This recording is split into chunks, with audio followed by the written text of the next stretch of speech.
Good evening. Today's lesson is elasticity of demand. In my previous video, we discussed about theory of demand, and after that we will discuss about elasticity of demand, and this is very important chapter in microeconomic theory. Everyone knows what do you mean by elasticity. Elasticity is called the tenderness. When you give praise on some elastic commodities, it will be expanded, and when you withdraw this, it will come back to its position. And how is it related to the theory of demand?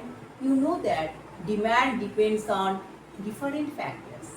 That is the price of the product, income of the consumer, price of substitute goods, price of complementary goods, taste and habit of the consumer, population size, expectation regarding future, so on and so on. And these are the factors, these are all the independent factors which affect demand. And if now, what is the elasticity of demand? Elasticity of demand means percentage change in quantity demand due to percentage change of these independent variables. For the simplicity of our discussion, we only consider the three factors. Suppose the price of the product, income of the consumer, price of substitute or complementary goods, that are the determinant to discuss about the elasticity of demand. So, there are three types of elasticity of demand: price elasticity of demand, income elasticity of demand, and cross price elasticity of demand. First, we will discuss about price elasticity of demand. What is price elasticity of demand?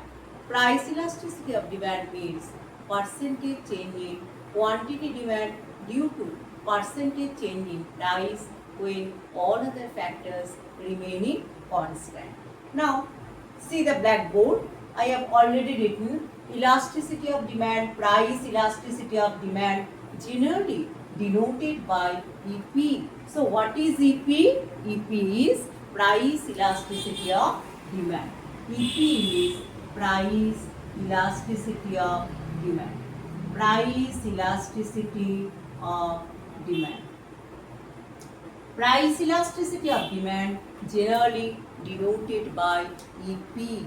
EP, that is percentage change in quantity demanded due to percentage change in price. In this case, other factors, suppose income, price of product, population size, all things remaining constant. Only the variable factor is price. Okay? So, suppose the original price is P, then the quantity demand is Q.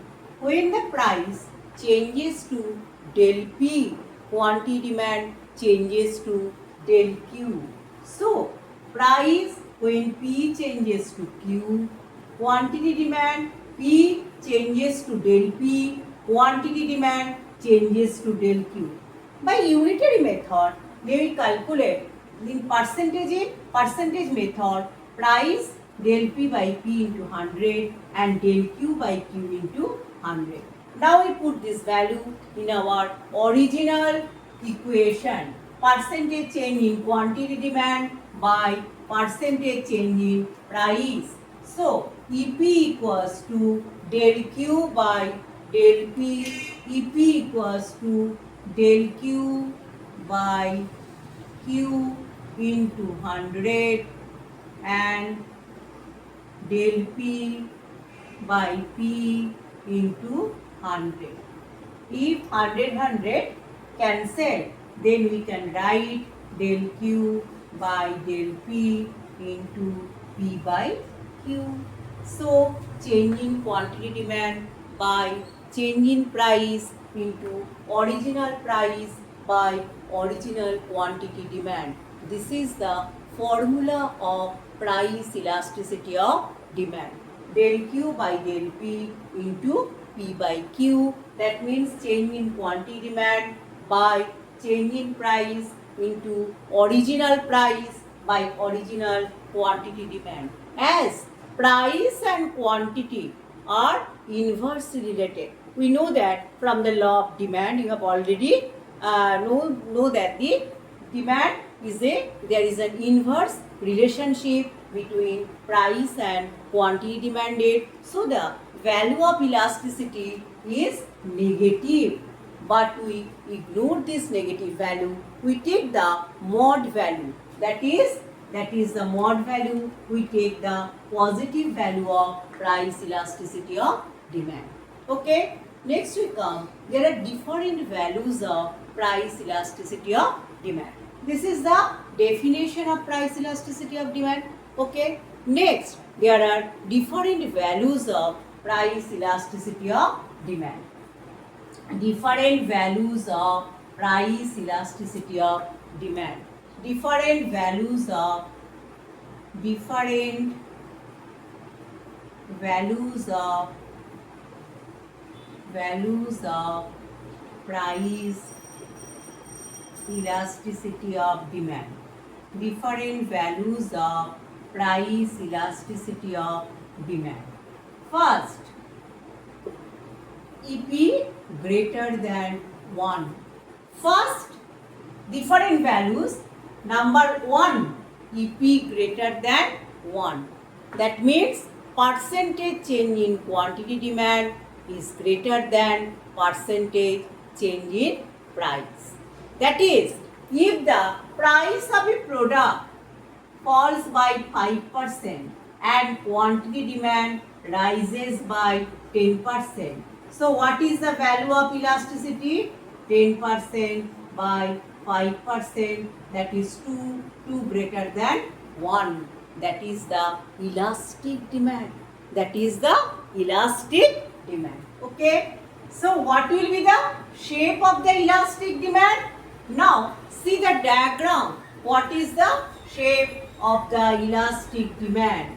You know that in the vertical axis we measure price and in the horizontal axis we measure quantity of demand. So elastic demand, that is the elastic demand. When price is OP1, quantity demand is OQ1. When price falls to OP2, quantity demand rises OQ1 to OQ2. That moves from A to B. This is called the this much price falls. Due to fall this much amount of price, due to change this much amount of price, quantity demand changes this much. That is called the elastic demand. In the case of elastic demand, in this case, the EP greater than 1. Percentage change in quantity demand is greater than percentage change in price. Okay? Next we come EP less than 1. What is EP less than 1? EP less than 1. That means percentage change in quantity demand is less than percentage change in price. EP less than 1. Percentage change in quantity demand is less than percentage change in price. Suppose the price of the product falls 10% and the quantity demand rises 5%. That is, in this case, EP 5% by 10%. That is 0.5, which is less than 1. It is called inelastic demand. What will be the shape of the inelastic demand? Shape of inelastic demand.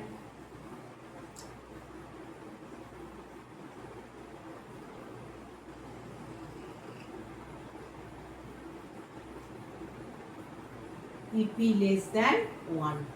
ঠিক আছে?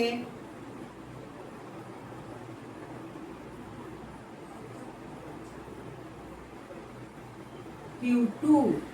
This much price falls. Price falls by this amount, but quantity demand changes this marginal amount. This is called the inelastic demand, and shape of the inelastic demand is this one. Next one is unitary elastic demand. What is unitary elastic demand? Percentage change in quantity demand is equal to percentage change in price. That is the unitary elastic demand. What will be the shape of the demand curve in case of unitary elastic demand? That is the price of the product and that is the income. In case of unitary elastic demand, the shape of the demand curve is rectangular hyperbola, and in this case is very important, and you can get in the short question, typical type of short question, what will be the shape of the demand curve in case of unitary elastic demand. It is the rectangular hyperbola because the area under this rectangular hyperbola is equal. Suppose when price is OP1, quantity demand is OQ1. What is the area of this rectangle? OP1, AQ1. When price falls, OP2, quantity demand rises to OQ2. So, the area OP2B Q2, the area is same. The area is same. That is the, as it is a rectangular hyperbola. So, under this, all the rectangles have the same area. That means the elasticity value of elasticity is equal to 1. Okay, next EP equals to infinite.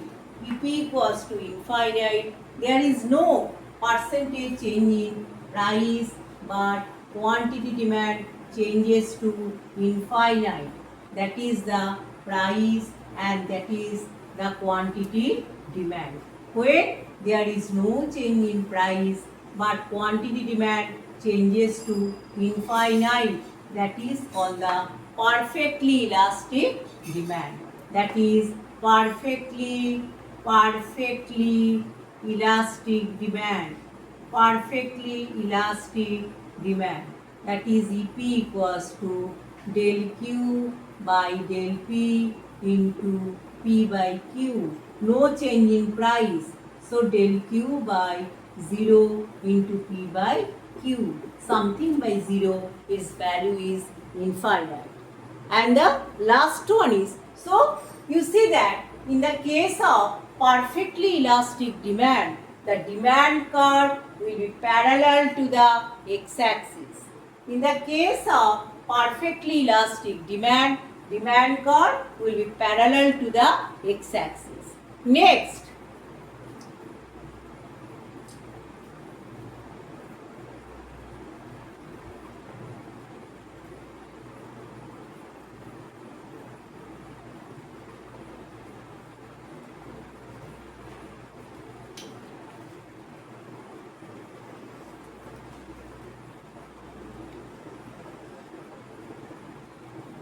EP equals to 0.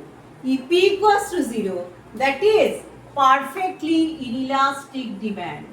Perfectly inelastic demand. In case of perfectly inelastic demand, price changes to infinite, but there is no significant change in quantity demand. That is called the perfectly inelastic demand. That means EP equals to del Q by del P into P by Q.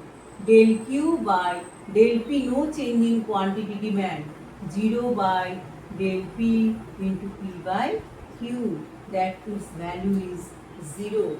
In case of baby foods, in case of life-saving drug, whether we are not considering the price because you know that it is very emergent. In this case, price may be rises or price may falls, but there is no change in quantity demand. So, in case of perfectly inelastic demand, demand curve will be parallel to the y-axis. This is all about the price elasticity of demand. In the next class, we will discuss how we measure the different values. Next, the different methods of measuring price elasticity. Okay, thank you.